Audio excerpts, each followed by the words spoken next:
This analysis report looks at the 4 reasons behind SoundTown's AIs or SOUN's pretty sharp 8.66% stock surge on December 4th. A big move. A very big move.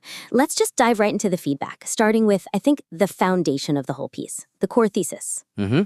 So a key theme running through this material seems to be managing expectations, specifically around the title versus the content.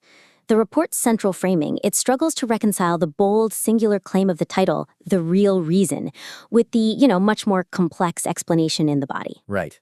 The report opens strongly. It defines the surge as a perfect storm of technicals and news. Which is a great hook. It is.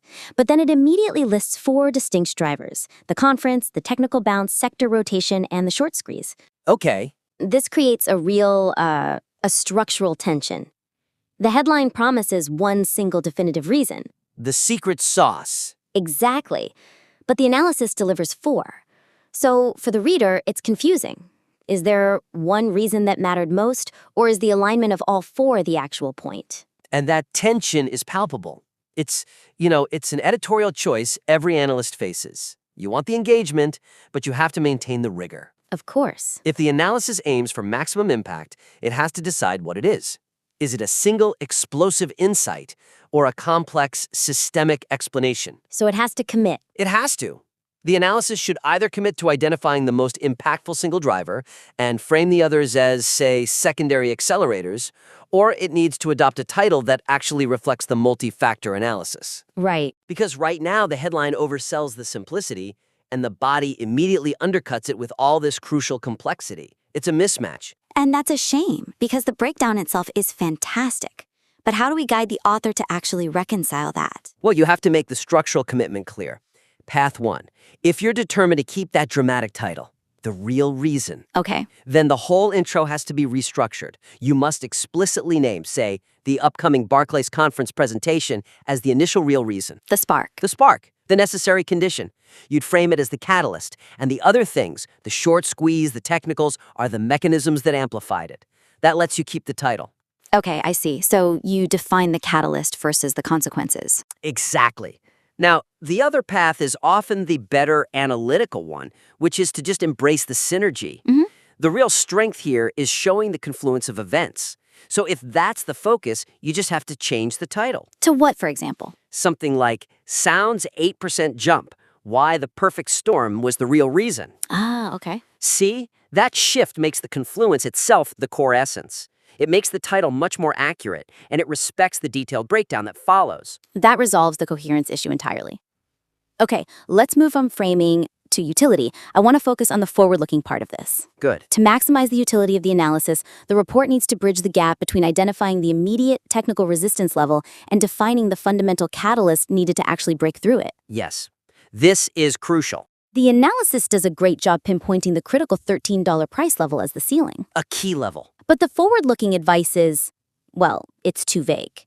It just relies on general, potential good news from the CFO at the upcoming conference. And that vagueness is a critical weakness for a stock like SOUN. I mean, sophisticated analysis has to transform that kind of general optimism into concrete milestones. Right. Investors don't just wait for good news. They define what constitutes good news. And given the stock was down 23% in the prior month, investors need to know what specifically has to change to justify a sustained break of $13. Because that $13 level isn't just an arbitrary number, is it?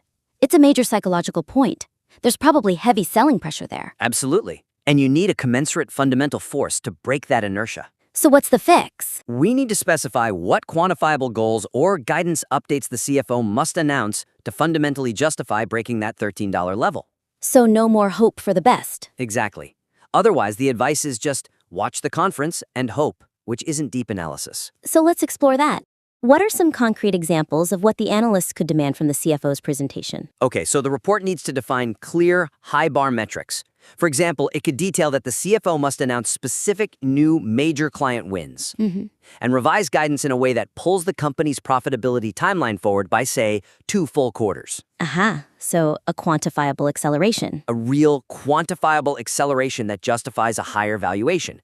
That could break through $13. And what if the news is more revenue-focused? Then, alternatively, the analysis could highlight that to clear 13, the guidance needs to show a projected Q4 revenue increase that beats consensus by a specific margin. Like what? Let's say a minimum of 15%, something that indicates underlying strength way beyond what the market expects. So you're drawing a line in the sand. You have to draw a line in the sand. If the CFO delivers anything less, then the technical advice to sell at $13 becomes much stronger.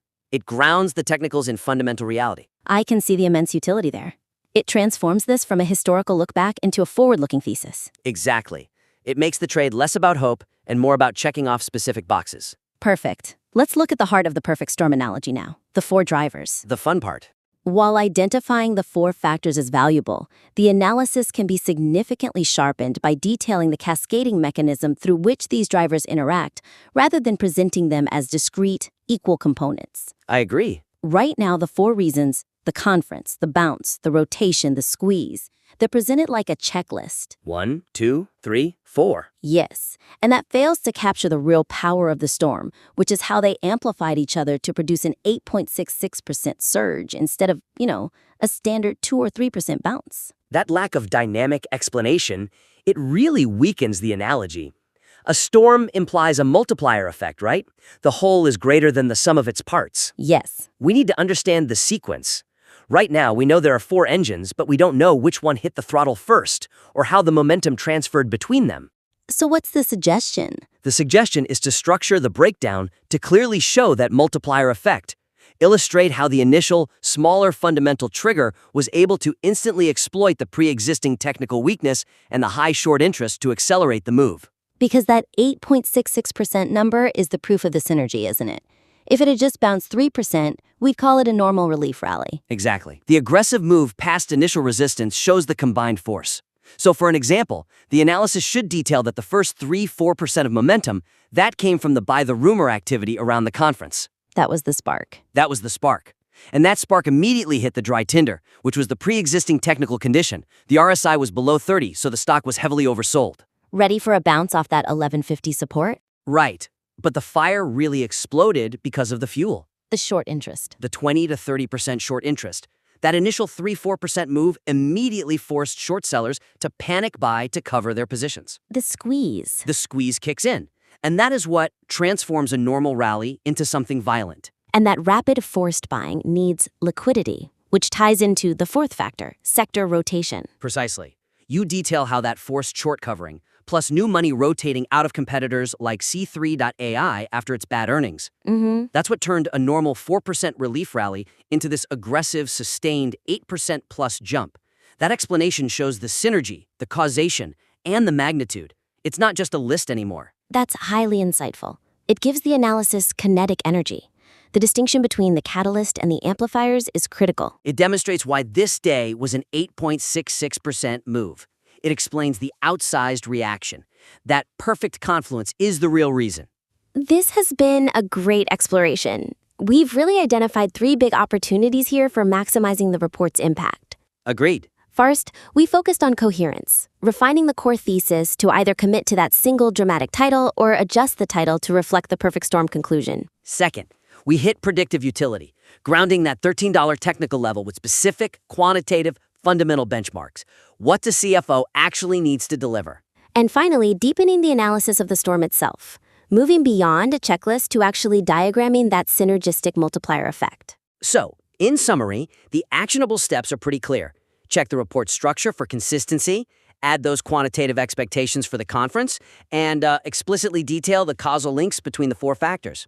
This analysis has such a solid foundation